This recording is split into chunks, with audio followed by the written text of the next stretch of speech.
Doctor Sachin Raj అత్యాధునిక world class physiotherapy treatment తో అన్ని రకాల నొప్పులకు శాశ్వత పరిష్కారం. సార్ నమస్తే సార్, ఈద రామకృష్ణ గారు. నమస్తే అండి. సార్ ఈద రామకృష్ణ గారు, దీనికి ముందు వీడియోలో ఈ ట్రేడర్ సైకాలజీకి సంబంధించి ఒక ఎక్స్క్లూజివ్ వీడియో చేశాము. ఆల్మోస్ట్ ఒక 30-40 మినిట్స్ డ్యూరేషన్ ఉన్న వీడియో చేసాము. అయితే ఇప్పుడు ఈ వీడియోలో ఒక లాంగ్ టర్మ్ ఇన్వెస్ట్మెంట్ అనేది చేయాలి అనుకుంటే పద్ధతిగా ఎటువంటి ఇన్వెస్ట్మెంట్ రూల్స్ని మనం ఫాలో అవ్వాలి అంటారు? ఇన్వెస్ట్మెంట్ అనేది టోటల్లీ డిఫరెంట్ బాల్ గేమ్. అంటే ట్రేడింగ్ అనేది ఒక రకమైన ఆట అనుకుంటే ఇన్వెస్టింగ్ అనేది టోటల్గా డిఫరెంట్. ఇది కొంచెం నింపాదిగా ప్రశాంతంగా, అంటే ఫుల్ టైం మనం దీన్ని కేటాయించాల్సిన అవసరం లేదు. ఫస్ట్ ఆఫ్ ఆల్ అన్ని ప్రొఫెషనల్స్ వాళ్ళు ఎంటర్ కావచ్చు. ఇప్పుడు వేరే ఫుల్ టైం జాబ్ చేసేవాళ్ళు ట్రేడింగ్ చేయడం అనేది నేను జనరల్గా చెప్పను, సజెస్ట్ చేయను. ఎందుకంటే ఏ మూమెంట్లో ఏమవుతుందో ఎవరికి తెలియదు. ఈ గంట ఉన్నట్టుగా నెక్స్ట్ అవర్లో ఉండదు మార్కెట్. కాబట్టి ట్రేడింగ్ చేసేటప్పుడు చాలా ఇబ్బంది ఉంటుంది ఫుల్ టైం జాబ్ చేసుకునే వాళ్ళకి కానీ, ఫుల్ టైం ప్రొఫెషన్లో ఉన్న వాళ్ళు కానీ. కానీ ఇన్వెస్టింగ్ మాత్రం ఎవరైనా జాయిన్ అవ్వచ్చు, ఎవరైనా చేసుకోవచ్చు, లాంగ్ టర్మ్లో మంచి రిటర్న్ సంపాదించవచ్చు. ఓకే. సో ఇది అందరికీ బాగుంటుంది. కాకపోతే ఏంటంటే ఇన్వెస్టింగ్కి ఎలాంటి సూత్రాలు మనం ఫాలో కావాలి, ఎలాంటి సూత్రాలు ఫాలో అయితే మనం సక్సెస్ అవుతాం అనేది తెలుసుకుంటే ముందుగా చూడాల్సింది క్వాలిటీ అండి. కంపెనీ క్వాలిటీ ఉంది. ఎలాంటి కంపెనీ అంటే మనము క్వాలిటీ కంపెనీస్ ఎక్కడుంటాయి, ఎట్లాంటి కంపెనీస్ లిస్టెడ్ క్వాలిటీ కంపెనీస్ ఉన్నాయి, ఇవన్నీ తెలుసుకోవాలంటే పెద్ద ఆలోచించాల్సిన అవసరం లేదండి. అంటే పెద్ద రీసెర్చ్ చేసి కనుక్కోవాల్సిన అవసరం లేదు. అదే పెద్ద రాకెట్ సైన్స్ అయితే కాదు. మనము జనరల్గా ఒక ప్రోడక్ట్ కొనేటప్పుడు ఎలాంటి ప్రోడక్ట్స్ అంటే జనరల్గా ప్రతి ఒక్కళ్ళు చాలా ప్రోడక్ట్స్ కన్జ్యూమ్ చేస్తారు, లేకపోతే కన్జ్యూమర్ డ్యూరబుల్స్ ఉంటాయి. ఆ డ్యూరబుల్స్ అంటే వెహికల్స్ కావచ్చు, 2 వీలర్స్ కావచ్చు, మనం వాడే వస్తువులే. మీకు బాగా నచ్చిన వెహికల్ ఏంటి? బజాజ్లోనా, లేకపోతే టీవీఎస్లోనా, లేకపోతే ఇంకా ఎస్కార్ట్స్లోనా, మనకు తెలిసిపోతుంది. సో ఆ పర్టికులర్ వస్తువుకు సంబంధించిన హీరో మోటార్స్ సైకిల్ ఆ వస్తువు బాగా పనిచేస్తున్నప్పుడు అదే షేర్ కొనుక్కుంటే ఎలా ఉంటుందని చిన్న ఆలోచన చేస్తే చాలు. అంటే మనకున్న బేసిక్ నాలెడ్జ్తోనే ప్రతిరోజు ఉపయోగించే నిత్యావసర వస్తువులను దృష్టిలో పెట్టుకొని మనము సూపర్ మార్కెట్కి వెళ్తాం. వందలాది ప్రోడక్ట్స్ అక్కడ ఉంటాయి. ఐటీసీ ప్రోడక్ట్స్ ఉంటాయి, లేకపోతే హిందుస్థాన్ యూనిలివర్ ప్రోడక్ట్స్ ఉంటాయి. జస్ట్ ఆ ప్రోడక్ట్ లేబుల్ బ్యాక్ సైడ్ మనం చూస్తే ఆ లేబుల్ మీద కంపెనీ పేరు రాసి ఉంటుంది. సో ఆ ప్రోడక్ట్ని మనం అర్థం చేసుకోగలిగితే ఆ ప్రోడక్ట్ కొనుక్కుంటే అవే చాలా రేట్లు పెరిగి మనకు కనిపిస్తూ ఉంటాయి. ఫర్ ఎగ్జాంపుల్ ఒక చిన్న ప్రోడక్ట్ గురించి మనం మాట్లాడితే పిడియాష్యూర్ కావచ్చు, ఎన్ష్యూర్ కావచ్చు, ఒక టాటా కాఫీ కావచ్చు, టాటా కంపెనీది. ఈ పిడియాష్యూర్, ఎన్ష్యూర్ లాంటివి అంటే అబాట్ కంపెనీ, అమెరికా కంపెనీ చేస్తుంది. ఆ కంపెనీ లిస్ట్ అయిందా లేదో చూస్తే అర్థమైపోతుంది. అది ఎంత పెరిగిందో మనం చూస్తే అర్థమైపోతుంది. ఒక ప్రోడక్ట్లో అంటే వీళ్ళకి ఏంటంటే పెద్ద కాంపిటీటర్స్ ఉండరు. కేవలం ఒకళ్ళకి ఇంకొక మ్యాక్సిమం 1 or 2 కాంపిటీటర్సే ఉంటారు. ఇలాంటి కంపెనీస్లో స్టడీగా లాభాలు వచ్చే ఛాన్స్ ఉంటుంది. సో కాబట్టి ఇది ఏ పెద్ద ర్యాకెట్, మీరు అన్నట్టు ర్యాకెట్ సైన్స్ ఏమి కాదు. మామూలుగా జస్ట్ మన కామన్ సెన్స్ అప్లై చేసి క్వాలిటీ ప్రోడక్ట్స్ ఎక్కడ ఉన్నాయి, రెగ్యులర్గా మనం ఏది కొనుక్కుంటున్నాం. ఫర్ ఎగ్జాంపుల్ మీరు జస్ట్ ఒక కర్డ్ ఇష్టపడుతున్నారు, దహి కొంటున్నారు, చూస్తే నెస్లే అని ఉంటుంది. దానికి పెద్ద ఆలోచన ఏముంది, నాకు ఈ కర్డ్ నచ్చింది. ఈ కంపెనీ ఎన్ని రోజుల నుంచి ఉందంటే కొన్ని డెకేడ్స్ నుంచి ఉంది ఈ కంపెనీ. సో దీని ఆరిజిన్ ఎక్కడ, చిన్న రీసెర్చ్ చేస్తే ఈరోజు అందరికీ ఇంటర్నెట్ ఉంది, గూగుల్ ఉంది, చిన్న సెర్చ్ నెస్లే ఎక్కడ కంపెనీ, ఇవన్నీ చెక్ చేస్తే మనకి ఇంకా కాన్ఫిడెన్స్ పెరుగుతుంది. దాని గురించి కొంచెం ఇన్ఫర్మేషన్ గ్యాదర్ చేసి చదువుకుంటే ఓహో, అంటే నేను ఇక్కడ ఫండమెంటల్ అనాలిసిస్లోకి వెళ్ళటం లేదు. బేసిక్ అసలు ప్రోడక్ట్, మంచి ప్రోడక్ట్స్ ఎక్కడ ఉన్నాయి, ఆ ప్రోడక్ట్స్ ఎవరు చేస్తున్నారు. సో ఫర్ ఎగ్జాంపుల్ నగల షాపులు ఉన్నాయండి, చాలామందికి ట్రస్ట్ ఉండదు. ఏ షాప్లో ఎలాంటి మోసాలు ఉంటాయో, వాళ్ళ హెచ్చు తగ్గులు. దాంట్లో బ్రాండెడ్ కనుక మనం చూస్తే టైటాన్ అని ఉంది. ఆ టైటాన్ అనే కంపెనీ ఎవరిది? తనిష్క్ ఉంది, టాటాది. సో టాటా అంటే ట్రస్ట్ అని మనకు నమ్మకం. సో ఆ ట్రస్ట్ ఉన్న కంపెనీ, మనము ఆ తనిష్క్ అనే గ్రూప్ టైటాన్ కింద ఉంటుంది. ఆ కంపెనీ మనం కొనుక్కున్నట్లయితే షేర్లు ఎన్ని రెట్లు పెరిగినాయి. ఆ ఎగ్జాంపుల్ రాకేష్ జుంజునవాలా చేసి చూపించారు. ఆయన ఇంత వందల వేల కోట్లకి ఎదగడానికి కారణము టైటానే. టాటా ఎలక్సిస్ ఇవన్నీ మెయిన్ టైటాన్. మెయిన్ ఆయన పోర్ట్ఫోలియో ఇంత గ్రో అవడానికి కారణం టైటాన్. సో ఒక ఎర్లీ స్టేజ్లో ఒక స్టాక్ను పట్టుకుంటే మనము ఊహించినంత వెల్త్ మనము స్టాక్ మార్కెట్లో క్రియేట్ చేయొచ్చు. సో ఇక్కడ మనం చేయాల్సిందల్లా ఏంటంటే ఒక క్వాలిటీ ప్రోడక్ట్, ఒక క్వాలిటీ ప్రోడక్టు లేకపోతే క్వాలిటీ కంపెనీ కనుక మనం సెలెక్ట్ చేసుకొని దాంతోపాటు మనము ట్రావెల్ చేయగలిగితే ప్రమోటర్ లాగా, అంటే మనం కూడా చిన్న షేర్ హోల్డర్ అంటే ఒక ఓనర్షిప్ ఉన్నట్టే మనకి, వాటాదారులు అంతే. వాటాదారులమే. సో ఫౌండర్ ఉంటాడు, చైర్మన్ ఉంటాడు, లేకపోతే పెద్ద డైరెక్టర్స్ ఉంటారు, వీళ్ళందరికీ షేర్స్ ఉంటాయి. 50% వాటాలు ఆ ప్రమోటర్స్కే ఉంటాయి. Yes, yes, అవును. వాళ్ళు జీవితాంతం ఆ షేర్తో ట్రావెల్ చేస్తారు. వాళ్ళ జీవితం మొదలైన దగ్గర నుంచి చివరి దాకా ఆ షేర్తోనే ఉంటారు. తర్వాత వాళ్ళ నెక్స్ట్ తరానికి పాస్ ఆన్ చేస్తారు షేర్స్. అట్లాంటిది మనము కేవలం చిన్న చిన్న ఫ్లక్చుయేషన్స్కి, ఒక 3 నెలలు 6 నెలలు ఉన్న ఫ్లక్చుయేషన్స్కి కంగారు పడిపోయి ఈ షేర్లను క్వాలిటీ కంపెనీస్ని వదిలేసుకొని చివరికి పొరపాటున ఎవరైనా క్వాలిటీ కంపెనీలోకి వెళ్ళినా కానీ బయటపడిపోయి క్వాలిటీ లేని కంపెనీలోకి వెళ్ళిపోతారు. సో తర్వాత ట్రేడింగ్, తర్వాత ఈ సైకాలజికల్గా ప్రాబ్లం వచ్చి దాంతో స్ట్రక్ అయిపోయే ఛాన్సెస్ ఉంటాయి. కాబట్టి ఫస్ట్ రూల్ ఏంటంటే అండి, ఒక మంచి క్వాలిటీ కంపెనీతో మీరు జర్నీ స్టార్ట్ చేయండి. సో అదేవిధంగా ఏదో నాగకృష్ణ గారు, చాలామంది మనం రెగ్యులర్గా వీడియోస్ చేస్తుంటాం. ఈ వీడియోస్ కింద కామెంట్స్ ఏం పెడుతుంటారంటే, మాకు ఇంతలో ఒక పెన్నీ స్టాక్ కావాలి, ఒక 50 రూపాయల్లో స్టాక్స్ ఉన్న కంపెనీస్ ఉన్నాయి, ఒక 100 రూపాయల్లో చెప్పండి అంటుంటారు కదా. ఈ పెన్నీ స్టాక్స్ జోలికి వెళ్ళడం అనేది ఎంతవరకు సేఫ్ అంటారు? అసలు వీటి భవితవ్యం ఏంటి అసలు? ఈ పెన్నీ స్టాక్స్ అంటే జనరల్గా ఎందుకు కొనాలనుకుంటారంటే అండి, నేను పెట్టుబడి పెట్టే అమౌంట్కి, నేను పెట్టే డబ్బుకి చాలా ఎక్కువ నెంబర్ వస్తాయి అనే ఒక ఆశ ఉంటుందండి అందరికీ. అంటే ఫర్ ఎగ్జాంపుల్, నేను కేవలం 50,000 మాత్రమే పెట్టగలను. అదే 50 రూపాయల షేర్ అయితే నాకు ఒక 1000 షేర్లు చేతికి వస్తాయి. అదే 5,000 రూపాయల షేర్ అయితే కేవలం 10 వస్తాయి. 10 అంటే తక్కువ, 1000 అంటే ఎక్కువ అనే భ్రమలో అందరూ ఏం చేస్తారంటే, నాకు 50 రూపాయల షేర్ చెప్పండి, లేకపోతే 10 రూపాయల షేర్ చెప్పండి, ఇంకా ఎక్కువ వస్తాయి 10 అంటే. అంటే తక్కువ డబ్బుతో ఎక్కువ షేర్లు ఉంటే క్వాంటిటీ ఎక్కువ కనిపించాలి, ఎక్కువ ఉండాలి. వాళ్ళు ఎలాంటి భ్రమలో ఉంటారంటే, జనరల్గా 50 రూపాయల షేర్లు 100 రూపాయలు తొందరగా అయిపోతాయి కాబట్టి నాకు ఫాస్ట్గా డబ్బు వచ్చేస్తుంది అనే ఆశలో ఉంటారు. కానీ జరిగేది అది కాదండి. 50 రూపాయల షేర్ 100 రూపాయలు అయ్యే టైం కంటే 5,000 రూపాయల షేర్ 10,000 అవ్వడం చాలా ఈజీ, తొందరగా అవుతుంది కూడా. ఇది గ్రహించలేరు అందరూ. సో ఎప్పుడు కూడా రిటర్న్స్ పాయింట్ ఆఫ్ వ్యూలో చూసుకున్నప్పుడు ప్రతి ఒక్కళ్ళు ఎలా చూడాలంటే, పర్సంటేజ్ ఆఫ్ రిటర్న్ నాకు ఎంత వస్తుంది. కొంతమంది 10 రూపాయల షేర్లు, పెన్నీ స్టాక్స్ 7 రూపాయలు 5 రూపాయల షేర్లు కొనుక్కొని కొన్ని సంవత్సరాల పాటు అక్కడే ఉంటాయి ఆ షేర్ రేట్లు. మ్యాక్సిమం వస్తే 2 రూపాయలు వచ్చినా కానీ, 2 రూపాయలు అంటే 40% అని క్యాలిక్యులేట్ చేసుకొని ఎగ్జిట్ ఎవరు 5 రూపాయలు కొన్ని 7 రూపాయల దగ్గర ఎగ్జిట్ అవ్వరు. ఇంకా ఆశ పెరిగి తొందరగా ఇంకా 10 అవుతుందేమో 15 అవుతుందేమో అన్న ఆశతో అలాగే 5 రూపాయల షేర్లు స్ట్రక్ అవుతారు. ఎప్పుడైతే వీళ్ళు 5 రూపాయలు 7 రూపాయలు లేపినప్పుడు అమ్మరో, ఈ స్టాకు మళ్ళీ కాసేపు అక్కడే తచ్చెట్లాడి మళ్ళీ 5 రూపాయలకు వస్తుంది, మళ్ళీ 4:30కి వస్తుంది, మళ్ళీ 3:30కి వెళ్తుంది.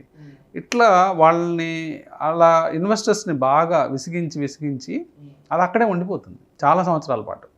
సో ఫైనల్గా ఏమనుకుంటారంటే, స్టాక్ మార్కెట్లో అంత ఏమీ రావటం లేదనుకుంటారు.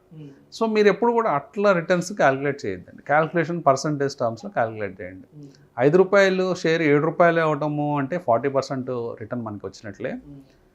సో అట్లాగే మనకి 500 షేర్లు 700 అయితే 40% వచ్చినట్లే. సో ఏది తొందరగా 40% వస్తుంది అనేది మీరు క్యాలిక్యులేట్ చేస్తే 500 రూపాయల షేర్ 700 తొందరగా అవుతుంది. అంటే అది దాంట్లో పర్ఫార్మెన్స్ మొదలైతే. కాబట్టి చిన్న షేర్లు అని కాకుండా క్వాలిటీ షేర్లు ఎదగండి. క్వాలిటీ షేర్లు కొనుక్కొని ఆ షేర్స్లో కాన్స్టెంట్గా యాడ్ చేయండి షేర్లని. ఇప్పుడు ఒక షేర్తో మొదలు పెట్టారు. జనరల్గా అందరూ చేసే మిస్టేక్ ఏంటంటే, ఫర్ ఎగ్జాంపుల్ రాకేష్ జుంజునవాలా 30 రూపాయల దగ్గర టైటాన్ కొన్నాడు అనుకోండి, మనం కూడా కొనొచ్చు అదే రోజున.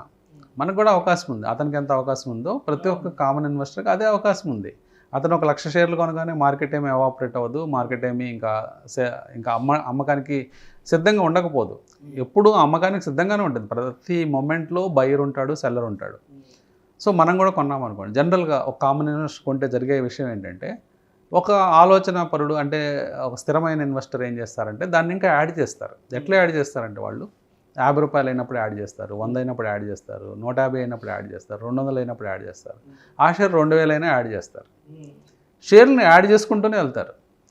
కామన్ ఇన్వెస్టర్ చేసే మిస్టేక్ ఏంటంటే 30 రూపాయలు 50 రూపాయలు కానీ ఎగ్జిట్ అయిపోతారు. ఎందుకంటే ప్రూఫ్ ఆఫ్ సక్సెస్ కోసము అతను వెంపర్లాడతాడు. ఏంటంటే, నేను సక్సెస్ అయ్యాను, నేను 30 రూపాయల షేర్ నేను 50 రూపాయలు చేయగలిగాను, సో నాకు సక్సెస్ వచ్చింది, ఆ మెడల్ నేను తొందరగా తీసుకోవాలనే ఆతృతలో ఒక మంచి క్వాలిటీ షేర్ని పోగొట్టుకొని మళ్ళీ ఏం చేస్తాడంటే ఇంకో షేర్లో వెళ్ళి స్టక్ అవుతాడు. ఇంకొక 50 రూపాయల షేరో 30 రూపాయల షేర్లో కొంటాడు. సో ఈ క్వాలిటీ షేర్ పైకి వెళ్తూ ఉంటుంది. పొరపాటున క్వాలిటీ తక్కువ ఉన్న షేర్ కొంటే అది అక్కడే ఉండిపోవచ్చు, లేదా కొన్నిసార్లు అది నష్టం తీసుకురావచ్చు. సో ఈ విధంగా స్మాల్ ఇన్వెస్టర్స్ అనేవాళ్ళు గ్రోత్ లేకుండా ఆగిపోతూ ఉంటారండి. సో వాళ్ళకి ఈ పెద్ద ప్రాబ్లం ఉంది. సో వాళ్ళు చేయాల్సిన పని ఏంటంటే, ఎప్పుడు యావరేజ్ అప్ చేయాలండి. అంటే స్టాక్స్ వరకు కొన్ని విషయాల్లో యావరేజ్ అక్కడికక్కడే షార్ట్ టర్మ్లో ట్రేడింగ్ చేసేవాళ్ళకి, అంటే కొద్ది నెలల పాటు లేకపోతే కొద్ది వారాల పాటు ట్రేడింగ్ చేసేవాళ్ళు మోరర్లెస్ అక్కడక్కడే యావరేజ్లు చేయటం అది వేరే కాన్సెప్టు. కానీ లాంగ్ టర్మ్ ఇన్వెస్టర్ గురించి నేను చెప్పేటప్పుడు ఏం చెప్తానంటే యావరేజ్ అప్ చేయండి. ఫర్ ఎగ్జాంపుల్ మనకి లక్కీగా ఒక ఉదాహరణ మిగిలింది మార్కెట్లో. ఫర్ ఎగ్జాంపుల్ ఎంఆర్ఎఫ్ షేర్ తీసుకుందామండి. ఎంఆర్ఎఫ్ షేర్ వాళ్ళు ఎప్పుడు బోనస్ కానీ స్ప్లిట్ కానీ ఇవ్వలేదు, చేయలేదు, ఇప్పుడు చేయకపోవడం వల్ల ఏం జరిగిందంటే ఆ షేరు ఒక చిన్న ప్రైస్ నుంచి 100 రూపాయలు దగ్గర నుంచి 1,06,000 ఈరోజు చూస్తే 1,06,000 దాకా వెళ్ళింది. సో 1 వేలో పైకి వెళ్తూనే ఉన్నట్టు అనిపించింది మనకి. సో మీరు యావరేజ్ అప్ చేస్తే మీరు 100 రూపాయల దగ్గర కొన్నారు, 500 దగ్గర కొన్నారు, 1000 దగ్గర కొన్నారు, 2000 దగ్గర కొన్నారు, 10,000 దగ్గర కొన్నారు, 50,000 దగ్గర కూడా కొన్నారు. మీకు నష్టం వచ్చిందా ఈ రోజున? మీకు నష్టమే రాదు, ఎందుకంటే అది పైకి వెళ్తుంది కాబట్టి. సో మీరు ఎప్పుడు కూడా యావరేజ్ అప్ చేసేటప్పుడు మీ యావరేజ్ ప్రైస్ కింద ఉంటుంది. ఫర్ ఎగ్జాంపుల్ మీరు లాస్ట్ టైం మీరు 50,000 దగ్గర యావరేజ్ చేశారనుకోండి, ఇప్పుడు మీ యావరేజ్ ప్రైస్ 20,000 దగ్గర ఉంటుంది. ఎందుకంటే మీరు తక్కువ రేట్లో కూడా కొన్నారు కదా, తక్కువ రేట్లో కొన్నారు, ఎక్కువ రేట్లో కొన్నారు, మీ యావరేజ్ ప్రైస్ కింద ఉంటుంది. షేర్ ప్రైస్ ఇప్పుడు 1,06,000 ఉంది, అంటే మీరు చాలా లాభంలో ఉన్నారు. అదే యావరేజ్ డౌన్ చేస్తే ప్రాబ్లం ఏంటంటే ఒక షేర్లో మీరు ఫర్ ఎగ్జాంపుల్ 500 దగ్గర మొదలు పెట్టారు అనుకోండి, 500 దగ్గర కొన్నారు, తర్వాత 400 దగ్గర కొన్నారు, 300 దగ్గర కొన్నారు, 200 దగ్గర కొన్నారు, 100 దగ్గర కొన్నారు. ఇట్లా కొనుక్కుంటూ వస్తే ఏమవుతుందంటే ఫస్ట్ థింగ్ మీ యావరేజ్ ప్రైస్ పైన ఉంటుంది. 500 దగ్గర మొదలుపెట్టి ఇప్పుడు 200 ఉంటే మీ యావరేజ్ ప్రైస్ 350 దగ్గర ఉంటుంది, లేదా 300 దగ్గర ఉంటుంది.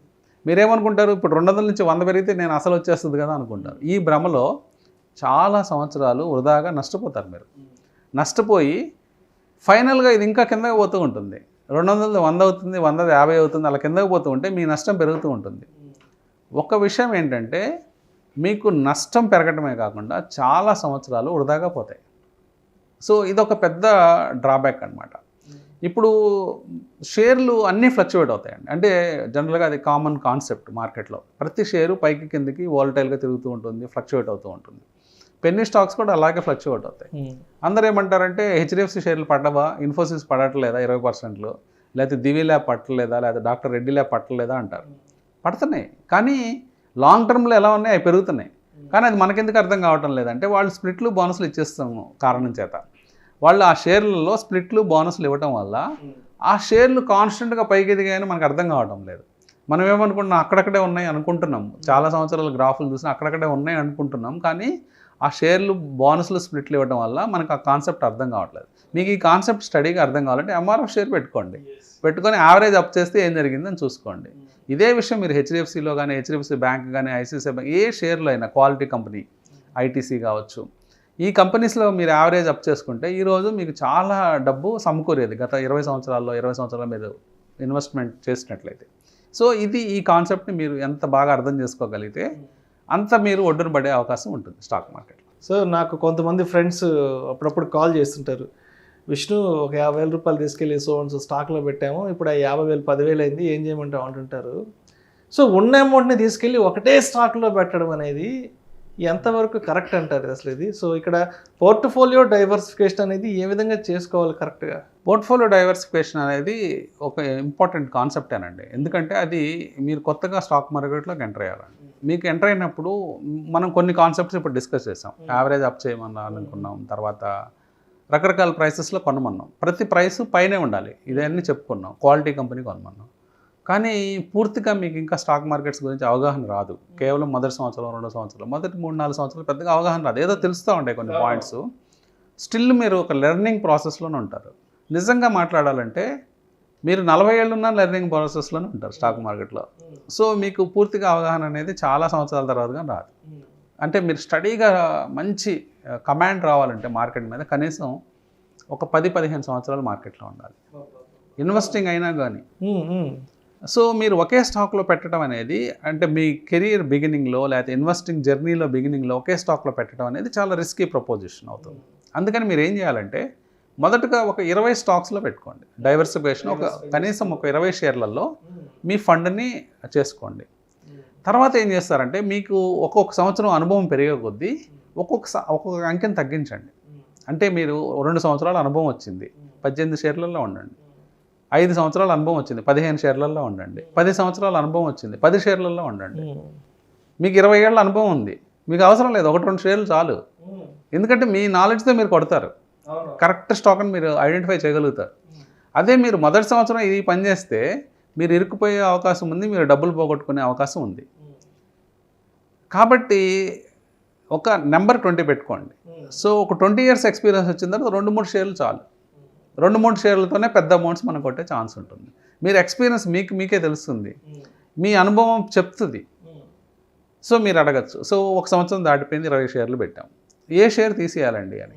20 షేర్లలో మీరు సింపుల్ లాజిక్ అండి, ఏదైతే పర్ఫామ్ చేయట్లేదో మీ 20లో వర్స్ట్గా ఏది ఉందో దాన్ని తీసేయండి, దాన్ని సైడ్ చేసేసుకోవాలి. దాన్ని తీసేసి టాప్ ఏదైతే పర్ఫార్మర్ ఉందో దానికి ఇవ్వండి ఆ డబ్బు. మీ బెస్ట్ హార్స్కి మీరు డబ్బులు ఇస్తూ ఉండండి. ఆబ్వియస్లీ అంతే, ఇంకా సింపుల్. ఇందాక మనం యావరేజ్ అప్ అని చెప్పాం కదా, అంటే సపోజ్ మీ మొదటి షేరు 300 రూపాయల షేర్ 600 అయి ఉండొచ్చు, అయినా కానీ మీరు భయపడద్దు. లాస్ట్ షేరు సగం అయిపోయి ఉండొచ్చు డబ్బులు. ఎగ్జాంపుల్గా చెప్పాలంటే ఒక 20 లక్షలు డబ్బు పెట్టామండి, ఒక్కొక్క షేర్లో లక్ష పెట్టుకుంటూ వెళ్ళాం, అంటే 20 షేర్లకి 20 లక్షలు డిప్లాయ్ చేసాం. మొదటి షేరు 1,02 లక్షలు అయింది, లాస్ట్ షేరు 1,50,000 అయిపోయింది.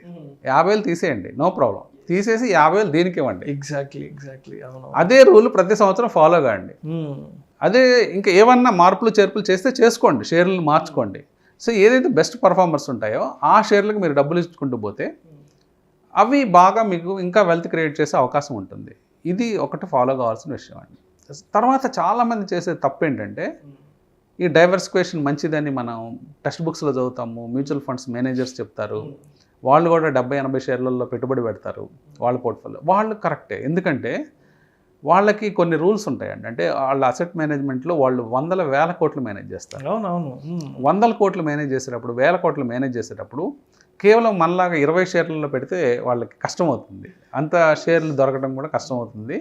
అందుకని వాళ్ళు దాదాపుగా 70-80 షేర్లలో పెట్టుబడి పెడతారు.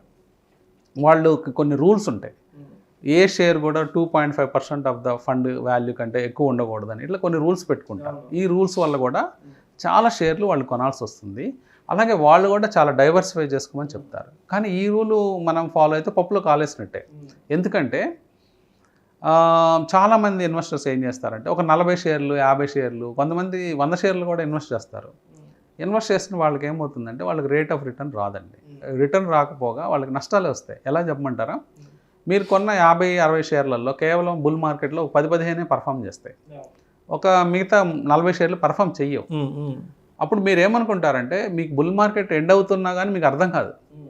మీరేమనుకుంటారంటే మిగతా అన్నీ కూడా పర్ఫామ్ చేస్తే ఒకేసారి తీసేద్దాం అనే ఆలోచనతో మీరు కూర్చుంటారు. కానీ ఆ అవకాశం రాకుండానే మార్కెట్ పడిపోతుంది.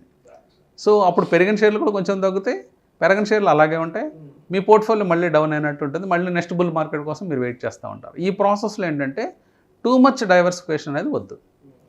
సో మీ సైజు అంటే డైవర్సిఫికేషన్ ఎలా ఉండాలంటే కేవలం 20 షేర్లతో మొదలుపెట్టి మీ ఎక్స్పీరియన్స్ పెరిగే కొద్దీ ఒక్కొక్క సంవత్సరం ఒక్కొక్కటి కట్ చేసుకుంటూ వచ్చేయండి. సో మీరు ఒక 20 సంవత్సరాలు అనుభవజ్ఞుడు అయితే మార్కెట్లో మీరు కేవలం 2-3 షేర్లతోనే మీరు ఉండొచ్చు చక్కగా. సో దీన్ని పెద్ద మహానుభావులు అంటే వారన్ బఫెట్ లాంటి వాళ్ళు ఏం చెప్తారంటే 9 స్టాక్స్ చాలు అంటారు. ఎందుకు 10 అంటారు, 2 డిజిట్స్ ఎందుకు, 9 స్టాక్స్లో చాలు అంటారు. సో డైరెక్ట్గా మీరు 9 స్టాక్స్తో కూడా మొదలు పెట్టదు, మీ లైఫ్ అంతా 9 స్టాక్స్లో ఉండొచ్చు. ఎందుకు 10 స్టాక్స్ వాటిని అనలైజ్ చేయడం కూడా కష్టం అవుతుంది ఎక్కువ అయ్యే కొద్దీ. సో అయితే లాస్ట్ మే నుంచి మార్కెట్ మంచి బుల్ ర్యాలీలోకి వచ్చింది. మే, జూన్, జూలై అంతా ఆల్మోస్ట్ ఒక 2 నెలలు బాగా బుల్ ర్యాలీ ఉండింది. మార్కెట్ బుల్ ర్యాలీలోకి రాగానే నాకు చాలామంది కాల్ చేశారు, విష్ణు మార్కెట్ మంచి బుల్ ర్యాలీలో ఉంది కదా, ఈక్విటీ విషయానికి వస్తే ప్రాఫిట్ బుక్ చేసుకొని ఎగ్జిట్ అయిపోమంటావా, మ్యూచువల్ ఫండ్స్ విషయానికి వస్తే రిడెంప్షన్ చేసుకోమంటామని చాలామంది నాకు కాల్ చేశారు. సో అది నేను చెప్పడం కరెక్ట్ కాదు, because I'm not the adviser, I'm not the finance professional. So మరి మార్కెట్ అనేది బుల్ రన్లో ఉన్నప్పుడు ఈక్విటీ విషయంలో ప్రాఫిట్ బుక్ చేసుకుని ఎగ్జిట్ అయిపోవడం కరెక్టేనా, మ్యూచువల్ ఫండ్స్ విషయంలో రిడెంప్షన్ చేసుకోవడం కూడా కరెక్టేనా, ఇది ఎంతవరకు కరెక్ట్ అంటారు ఇలాంటి ఒక నిర్ణయానికి రావడం? అంటే మెయిన్గా మార్కెట్లో అండి లాంగ్ టర్మ్ ఉందామని వస్తే మీకు మంచి రిటర్న్స్ వచ్చే అవకాశాలు ఉంటాయండి మార్కెట్లో. ఎంత మంచి రిటర్న్స్ అంటే అన్ని ఫండ్స్ కంటే, అంటే అన్ని అసెట్ క్లాసెస్ కంటే, అంటే ఒక FD కంటే, ఒక రియల్ ఎస్టేట్ అంటే మనం ఏదో సర్టన్ కొన్ని పాకెట్స్లో ఎక్స్ట్రాడినరీగా పెరిగిన పాకెట్స్ కాకుండా యావరేజ్ రేట్ ఆఫ్ రిటర్న్ తీసుకుంటే రియల్ ఎస్టేట్లో కూడా మీకు 15-16% వస్తుంది యావరేజ్ రేట్ ఆఫ్ రిటర్న్. ఎక్స్ట్రాడినరీగా పెరిగిన 1 or 2 కేసెస్ వదిలేద్దాం. గోల్డ్ అయినా అంతే.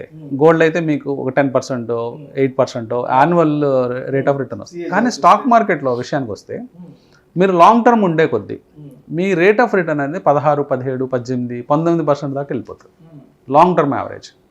సో షార్ట్ టర్మ్లో ఫ్లక్చువేషన్స్ ఉంటాయి, అంటే మీకు 20% పోవచ్చు, మళ్ళీ 15% రావచ్చు, ఇట్లా గజిబిజిగా ఉంటాయి షార్ట్ టర్మ్లో మాత్రం. అదే 5 సంవత్సరాల నుంచి 6 సంవత్సరాలు దాటిన పోర్ట్ఫోలియోస్ అన్నీ కూడా మంచి మేనేజ్మెంట్లో ఉంటే, అంటే మ్యూచువల్ ఫండ్స్ కావచ్చు, లేకపోతే ప్రాపర్గా మేనేజ్ చేసుకునే పోర్ట్ఫోలియో మేనేజర్స్ కావచ్చు, లేకపోతే వాళ్ళు పోర్ట్ఫోలియోస్ చక్కగా మేనేజ్ చేసుకునే వాళ్ళకి మీకు 16, 17, 18% రిటర్న్ అనేది స్టాక్ మార్కెట్లో మాత్రమే వస్తుంది, ఇంకెక్కడ రాదు ప్రపంచంలో. వేరే అసెట్ క్లాస్లో అసలు రాదు. ఇది మనం గుర్తిరగాల్సిన సత్యం అండి. సో మనం స్టాక్ మార్కెట్లో ఎక్కువ రిటర్న్ వస్తుంది కాబట్టి మనం చేయాల్సిన పని లాంగ్ టర్మ్ ఉండాలి. టైమింగ్ అనేది ఇంపార్టెంట్ కాదండి. మీరు సింపుల్గా మీరు ఒక సెన్సెక్స్ గ్రాఫ్, నిఫ్టీ గ్రాఫ్ పెట్టండి. పెడితే ఆ జర్నీలో గత 20 సంవత్సరాలు 40 సంవత్సరాల గ్రాఫ్ పెట్టుకుంటే ఆ జర్నీలో చాలాసార్లు పీక్స్ వచ్చినట్టు కనిపిస్తాయి. మళ్ళీ ఒక 5 ఏళ్ళ వెనక్కి చూస్తే అది లో అనమాట.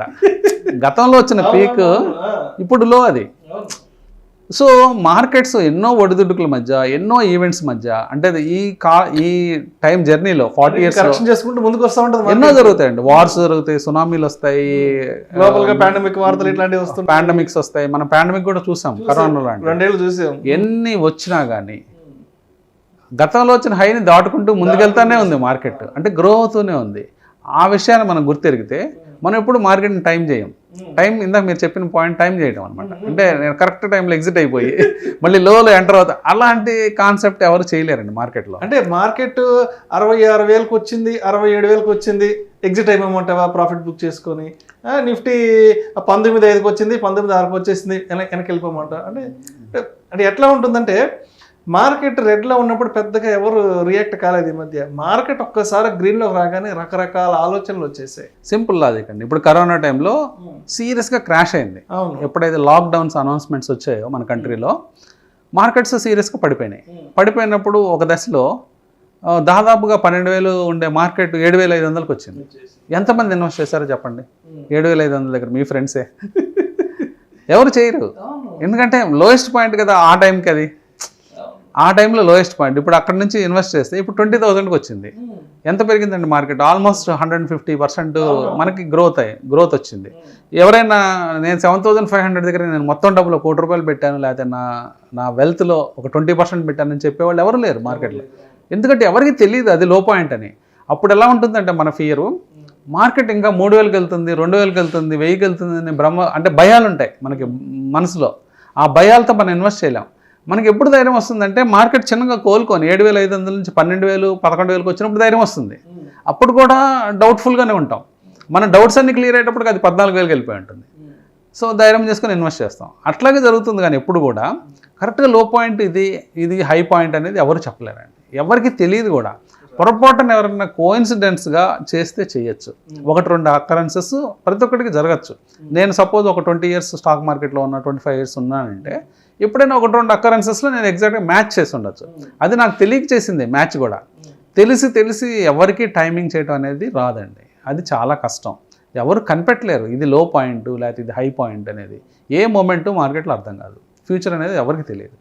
కాబట్టి మనము కంటిన్యూస్గా మార్కెట్లో ఉంటూ మార్కెట్కి టైం ఇవ్వగలగాలండి. ఎక్కువ టైం ఇస్తే మనం అనుకున్న నెంబర్స్ ఇందాక ఏదైతే పర్సంటేజ్ రిటర్న్స్ అన్నామో అవి మీకు వచ్చే ఛాన్సెస్ ఉన్నాయి. సో అదేవిధంగా చాలామంది ఏం చేస్తుంటారంటే ఈ స్టాక్ మార్కెట్లోకి వచ్చి ఇన్వెస్ట్మెంట్స్ చేసి ఏదో పెద్ద ఎత్తున డబ్బులు తీసుకుందామనే ఉద్దేశంతో చాలామంది ఏం చేస్తుంటారంటే ఈ ఫ్రెండ్స్ దగ్గర అప్పులు తీసుకోవడము, లేదంటే ఏదైనా పర్సనల్ లోన్ తీసుకోవడము, లేదంటే ఇంట్లో భార్య నగలు తాకట్టు పెట్టడము, ఇంకేదన్నా వస్తువులు అమ్మేసి వాటిని క్యాష్ చేసుకొని ఇన్వెస్ట్మెంట్స్ చేద్దామను, ట్రేడింగ్ చేద్దామని ఇలాంటి వాళ్ళు కొంతమంది ఉంటారు సార్. ఇది అసలు ఎంతవరకు కరెక్ట్ అంటారు? ఇలాంటి ఆలోచన చేయడం, మన దగ్గర లేని డబ్బులను అప్పు తెచ్చుకొని ఇలాంటి ఇన్వెస్ట్మెంట్స్ చేయడం అనేది ఎంతవరకు కరెక్ట్ అంటారు? ఇది 100% రాంగ్ అండి.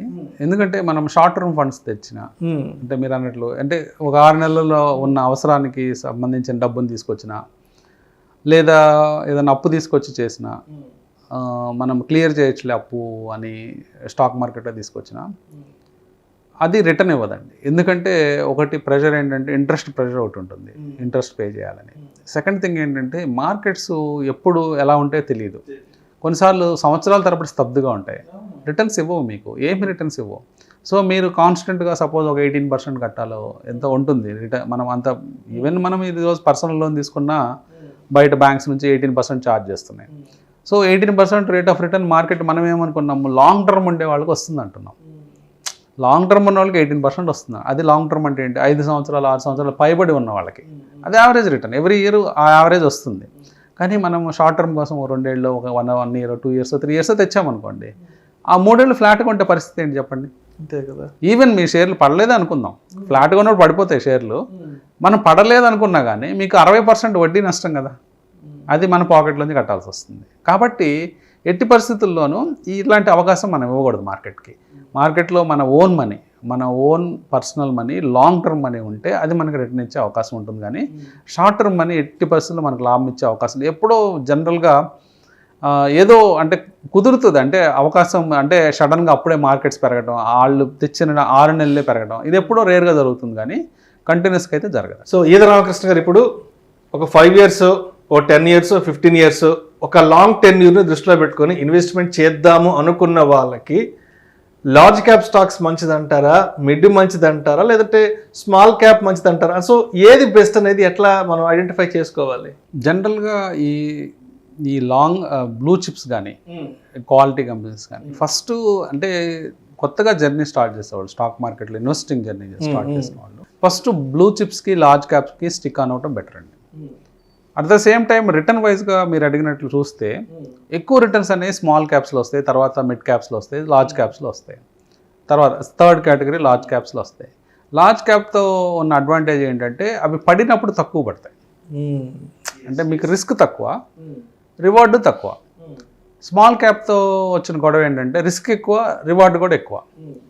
సో మీరు బిగినింగ్ ఆఫ్ ద జర్నీలో మీకు ప్రాబ్లం ఏమొస్తుందంటే స్మాల్ క్యాప్స్ని ఐడెంటిఫై చేయడం కష్టమవుతుంది, ఎందుకంటే మీకు అవి అర్థం కావు. ఎందుకంటే స్మాల్ క్యాప్ అంటేనే ఆ మార్కెట్ క్యాపిటలైజేషన్ తక్కువ, చిన్న కంపెనీస్ అని మనకు అర్థమైపోయింది. చిన్న కంపెనీస్ వైడ్ మార్కెట్స్ ఉండవు, అంటే మనకి ఆ ప్రోడక్ట్ని చూసి అర్థం చేసుకోవడానికి అవకాశం ఉండదు. చిన్న కంపెనీస్ ఆ ప్రోడక్ట్స్ గురించి కేవలం పుస్తకాల్లో చదవడం లేకపోతే వెబ్సైట్లో చూడటం వరకే మనకి కుదురుతుంది. అందుకని మన ఐడెంటిఫికేషన్ కష్టం అవుతుంది. అట్ ద సేమ్ టైం మనం మార్కెట్లో ఆపర్చునిటీ కోల్పోతాం మేము అనే బెంగ ఉంటే మీరు డైరెక్ట్గా మ్యూచువల్ ఫండ్స్ వైపు వెళ్ళండి. కొత్తగా వచ్చిన వాళ్ళు small cap, mid cap mutual funds కొనుక్కోండి. కొంత పోర్షన్ ఒక 50% of the fund small cap, mid cap ఫండ్స్లో పెట్టుకోండి. మీరు లాంగ్ టర్మ్లో ఉండదలుచుకున్నప్పుడు కేవలం నేను ఒక సంవత్సరం ఉంటాను స్మాల్ క్యాప్లో ప్లే చేసి వెళ్ళిపోతానంటే కష్టం మళ్ళీ, ఎందుకంటే ఆ 1 ఇయరే పడిపోవచ్చు మార్కెట్. ఇది కేవలం నేను లాంగ్ టర్మ్ ఒక 10 ఏళ్ళు ఉంటాను నాకేం ప్రాబ్లం లేదనుకున్న వాళ్ళు నిర్భయంగా ఒక 10%, 50% of the capital small cap, mid cap ఆ పర్టికులర్ మ్యూచువల్ ఫండ్స్లో పెట్టేసుకోండి డబ్బులు. ఒక 50% మీరే సెలెక్ట్ చేసుకోవచ్చు లార్జ్ క్యాప్స్లో.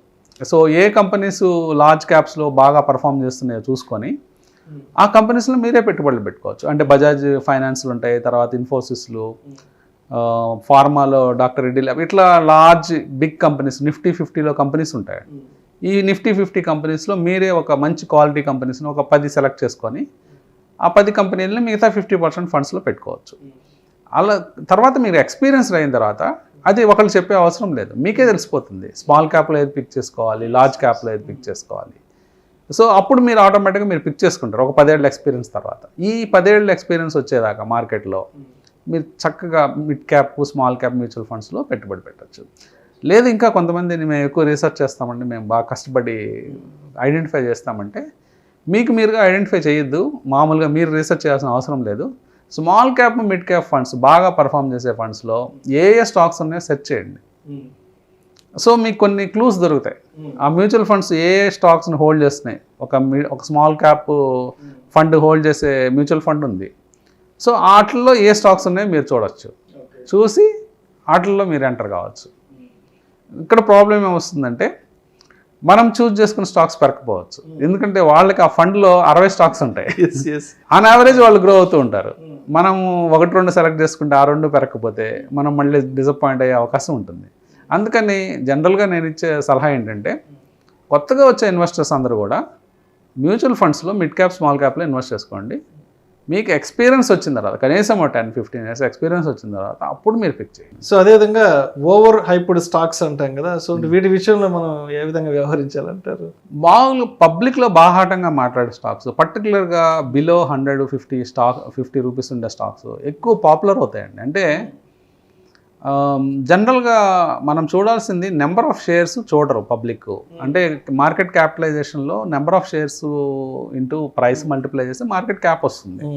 ఆ షేర్స్ చాలా హైప్ అవుతాయి అన్నమాట. అంటే ఏదో సమ్ ఆపరేటర్స్ వీళ్ళు పంప్ చేస్తారు ఆ స్టాక్స్ అన్నిటిని పబ్లిక్లోకి తోసేసినప్పుడు వాటి గురించి అందరికీ ఎస్ఎంఎస్లు రావటము, లేకపోతే ఏదో ఎక్కడి నుంచో ఇన్ఫర్మేషన్ వచ్చి తెలియకుండానే అందరూ ఆ స్టాక్స్ గురించి డిస్కస్ చేసి అందరూ ఆ స్టాక్స్ కొనుక్కుంటారు. తర్వాత ఆ స్టాక్స్ ఇలా ఓవర్గా హైప్ అయిన స్టాక్స్ తర్వాత పెరగవు, తర్వాత ఆగిపోతాయి. ఎందుకంటే ప్రతి ఒక్కళ్ళ పోర్ట్ఫోలియో ఆ షేర్లు ఉంటాయి. సో అక్కడే అందరూ పెద్ద తప్పు చేసే అవకాశం ఉందండి. ఇట్లాంటి స్టాక్స్ వైపు మనం పరిగెత్తే కంటే ఇందాక మనం ఫస్ట్ పాయింట్ చెప్పుకున్నప్పుడు క్వాలిటీ షేర్స్ ఎవరికి తెలియకపోయినా పర్వాలేదు, మనకు తెలిస్తే చాలు. ఎక్కువ మంది మాట్లాడుకునే షేర్లు, ఒక ఎగ్జాంపుల్ చెప్పాను అబౌట్ ఇండియా అని. ఆ షేర్ గ్రాఫ్ చూసుకోండి ఎట్లా పెరిగిందనేది. సో అది మన ఎదుర్కొన్న ప్రోడక్టే, ప్రతి ఇంట్లో వాడే ప్రోడక్టే. అలాంటి ప్రోడక్ట్ ఉన్న కంపెనీ, అమెరికన్ బేస్డ్ కంపెనీ, మనం కొనుక్కున్నట్లయితే స్టడీగా పెరిగింది. అలాంటి స్టాక్స్ గురించి ఎవరు మాట్లాడరు, ఎక్కడ డిస్కస్ చేయరు. ఎందుకంటే దాని షేర్ హోల్డర్సే తక్కువ ఉంటారు. ఆ తక్కువ ఉన్న షేర్స్ హోల్డర్స్ ఎక్కడెక్కడ ఉంటారు. సో అలాంటి షేర్లు కనుక మీరు పిక్ చేయగలిగితే మీకు ఎక్కువ రిటర్న్ వచ్చే ఛాన్స్ ఉంటుంది. లేదా ఇప్పుడు జనరల్గా మీరు అడగండి ఐటీసీ ఎంతమంది దగ్గర ఉన్నాయని. ఈవెన్ వైడ్లీ హెల్డ్ స్టాక్ కదా మ్యూచువల్ ఫండ్స్లో, చాలామంది దగ్గర ఉండవు జనరల్ షేర్ హోల్డర్స్ దగ్గర. జనరల్ షేర్ హోల్డర్ దగ్గర ఎలాంటి షేర్లు ఉంటాయంటే వోడాఫోన్ ఉంటుంది, లేకపోతే సుజలాన్ ఉంటుంది. ఎందుకంటే ఇవి తక్కువ ప్రైస్ ఉన్న షేర్లు, ఎక్కువ మంది పాపులర్గా ఉన్న షేర్లు. తర్వాత పడిపోయిన షేర్ల గురించి ఎక్కువ ఆశపడతారు. అంటే ఒక షేర్ పడిపోతుంది అనుకోండి, సపోజ్ కాఫీ డే ఉంది, ఏదో ప్రాబ్లం వచ్చింది, ఆ షేర్ పడిపోగానే ఎంటర్ అవుతారు. అది అక్కడ నుంచి కంటిన్యూస్గా ఫాలో అవుతూనే ఉంటుంది. అందరికీ తెలుసు బుక్స్లో ఎన్ని వేల కోట్ల అప్పు ఉందని తెలుసు, ఈ కాఫీ షాప్స్ నడపలేకపోతున్నారని తెలుసు. అయినా తెలిసినా కానీ నేను తక్కువ రేట్లో కొంటున్నాను కదా, నేను ప్రీవియస్ ఇదివరకు కొన్న షేర్ హోల్డర్, అంటే ఇదివరకు ఇన్వెస్టర్ కొన్న ప్రైస్ కంటే గతంలో ఇన్వెస్టర్ 200 కొన్నాడు, నేను 100కే కొంటున్నా కదా, ఇంకో ఫ్రెండ్ 100కి కొన్నాడు కదా, నేను 50కే కొన్నాను కదా, నేను సక్సెస్ఫుల్ కదా అనుకుంటారు అనమాట. ఆ భ్రమల్లో ఉంటారు. ఇలాంటివన్నీ వదిలించుకోవాలండి మనం. ఇది తక్కువ ప్రైస్లో కొనడం గొప్ప కాదండి, ఎక్కువ ప్రైస్ అయినా పర్వాలేదు, పెరగటం గొప్ప. ఒక షేర్ పెరగాలి, మనం కొన్న షేర్ పెరగాలి. ఒక లాస్ట్గా ఒక పాయింట్ చెప్తాను. మనము ఇక్కడ కన్స్యూమర్ మైండ్ సెట్, అలాగే బిజినెస్ మైండ్ సెట్ అని 2 ఉంటాయండి. కన్స్యూమర్ మైండ్ సెట్ అంటే మనం ఒక సూపర్ మార్కెట్కి వెళ్ళామనుకోండి, పేస్ట్లు డిస్కౌంట్కి ఇస్తున్నారు 50%, సోపులు 50% డిస్కౌంట్లోకి ఇస్తున్నారు. మనం ఏం చేస్తాం, ఎక్కువగా ఉంటాం కదా, ఎందుకంటే మనం కన్జ్యూమ్ చేస్తాం, మనం వాడేసుకుంటాం, అయిపోతాయి. ఇప్పుడు సపోజ్ మనం పర్టికులర్ బ్రాండ్ సోపు వాడుతున్నాం రోజు, ఆ సోప్ నాకు 50%కి ఇస్తున్నారు అనుకోకుండా పలానా స్టోర్కి వెళ్తే. అది నాకు బయట ఎక్కడ కొన్నా 100% ప్రైస్ కట్టాలి నేను. ఇప్పుడు సపోజ్ 50 రూపాయలు అయితే 50 రూపాయలు కట్టాలి. కానీ నాకు లక్కీగా 6 కొంటే 25 రూపాయలే అన్నాడు అనుకోండి, నేను డెఫినెట్గా కొనుక్కుంటాను, 10-20 కొనుక్కుంటాను. ఎందుకంటే నేను ఒక 2 నెలల్లో వాడే ఎప్పటికైనా అవసరం ఉంటుంది. దీన్ని కన్స్యూమర్ మైండ్ సెట్ అంటారండి. షేర్స్ని ఆ మైండ్ సెట్తో కొనొద్దు, తక్కువకు దొరుకుతున్నాయని కొనొద్దు ఎప్పుడు. ఓకే, అంటే ఏదో సబ్బులు పేస్ట్లు డిస్కౌంట్కి వస్తున్నాయి కదా అన్నట్టు ఆ ధోరణిలో చూడకూడదు. ఆ కాన్సెప్ట్ కరెక్టే. సూపర్ మార్కెట్ ఇంటి వరకు అది. ఇప్పుడు మన బట్టల షాప్కి వెళ్తాం, మనం మాల్స్కి వెళ్తాం, బట్టలు డిస్కౌంట్ ఇచ్చినప్పుడు ఎక్కువ కొనుక్కోవాలి. బై 1 get 1 బయట కొనుక్కోండి, ఎక్కువ కొనుక్కోండి. మంచి, ఎందుకంటే మనం వాడుకుంటాం కదా, మనకు అవసరం కూడా. ఇదివరకు ఒకటే కొనేది, ఇప్పుడు 2 కొనుక్కుంటాం. మనము అక్కడ ఆ మైండ్ సెట్ కరెక్ట్ అండి. అది ఆ మైండ్ సెట్ మీరు అప్లై చేయండి సూపర్ మార్కెట్కి వెళ్ళినప్పుడు, మాల్కి వెళ్ళినప్పుడు. కానీ ఆ మైండ్ సెట్ని పొరపాటును కూడా స్టాక్ మార్కెట్కి మాత్రం తేవద్దు. ఎందుకంటే స్టాక్ మార్కెట్లో బిజినెస్ మైండ్ సెట్తో రావాలి. మీరు కొన్న షేర్ ఫ్యూచర్లో ఇంకొకటికి అమ్మాలి. మీరు ఆలోచించండి, నేను ఒక షేర్ కొన్నాను 500 పెట్టి, నేను 1 సంవత్సరం తర్వాత, 2 సంవత్సరాల తర్వాత దాన్ని నేను 1000 రూపాయలకి అమ్మాలి. ఎట్లా అమ్మగలుగుతాను ఒక షేర్ని 1000 రూపాయలకి 500 కొని? అది క్వాలిటీ కంపెనీ అయ్యి, ఆ 2 ఏళ్ళు సర్వైవ్ అయ్యి, దాని ప్రాఫిట్స్ పెరిగితేనే వేరే వాడు వచ్చి నా దగ్గర 1000 కొంటాడు. అవునవును. అంతేగాని ఒక చెత్త కంపెనీ కొనుక్కుంటే నా దగ్గర 500 కొనడు కదా, 200కో 100కో కొంటాడు. ఇది బిజినెస్ మైండ్ సెట్. ఎప్పుడు మన బిజినెస్ మైండ్ లాగా ఆలోచించాలి. కన్స్యూమర్ మైండ్ సెట్ని వదిలిపెట్టాలి ఇంటి దగ్గరే, లేకపోతే సూపర్ మార్కెట్లోనే వదిలిపెట్టేయాలి. స్టాక్ మార్కెట్కి వచ్చి ఆ మైండ్ సెట్ తీసుకొస్తారు చాలామంది. తీసుకొచ్చి ఇది చౌకగా దొరుకుతుంది కదా, 2 నెలల క్రితం 100 రూపాయలు ఉండేది, ఇప్పుడు 25కే దొరుకుతుంది కదా, ఎక్కువ కొందామని ఎక్కువ కొంటారు. తర్వాత దాంట్లో స్ట్రక్ అయిపోయి అక్కడే ఉండిపోతారు. ఎందుకంటే నువ్వు భవిష్యత్తులో ఆ కంపెనీని ఇంకొకరికి అమ్మాలి. 25 రూపాయలు 50కి ఎలా అమ్ముతావు? ఇది నష్టాల్లో ఉన్న కంపెనీ 50కి ఎప్పుడు వస్తుంది? వచ్చేదాకా మనకు ఒప్పుకుంటుందా? మన ఇన్వెస్ట్మెంట్ అనేది అర్థవంతమైనదిగా ఉండాలని, వ్యర్థమయ్యేదిగా ఉండకూడదు కదా. అవును, ఎందుకంటే మనము ఫ్యూచర్లో అమ్మాల్సిన ప్రైస్ పెరగాలి. సో అక్కడ మీ బిజినెస్ మ్యాన్ మైండ్ సెట్, అది బిజినెస్ మ్యాన్ మైండ్ సెట్ తీసుకురావాలి, లేకపోతే మీరు నష్టపోయే అవకాశం. Right. Thank you so much Eedara Ramakrishna గారు. చాలా సావధానంగా మన ప్రేక్షకులకి చాలా రోజుల తర్వాత మీ నుంచి ఒక డిఫరెంట్ కంటెంట్తో, ఒక యూనిక్ కాన్సెప్ట్, ఒక యూనిక్ కంటెంట్తో మరొకసారి ప్రేక్షకుల ముందుకు మనం వెళ్ళబోతున్నాము. అండ్ ఈ వీడియోలో పర్టికులర్గా ఒక ఇన్వెస్టర్ మైండ్ సెట్ ఎలా ఉండాలి, ఒక లాంగ్ టర్మ్లో ఇన్వెస్ట్ చేసే ముందు ఒక రిటైల్ ఇన్వెస్టర్ అనే వాళ్ళు ఎటువంటి జాగ్రత్తలు తీసుకోవాలి, ఎటువంటి విషయాల పట్ల తప్పనిసరిగా అవగాహన కలిగి ఉండాలి అనే ఇటువంటి అన్ని రకాల అంశాల గురించి మీ యొక్క అనుభవాన్ని మొత్తం క్రోడీకరించి మన ప్రేక్షకులకు తెలియజేశారు. Thank you so much Eedara Ramakrishna గారు. థ్యాంక్ యూ అండి.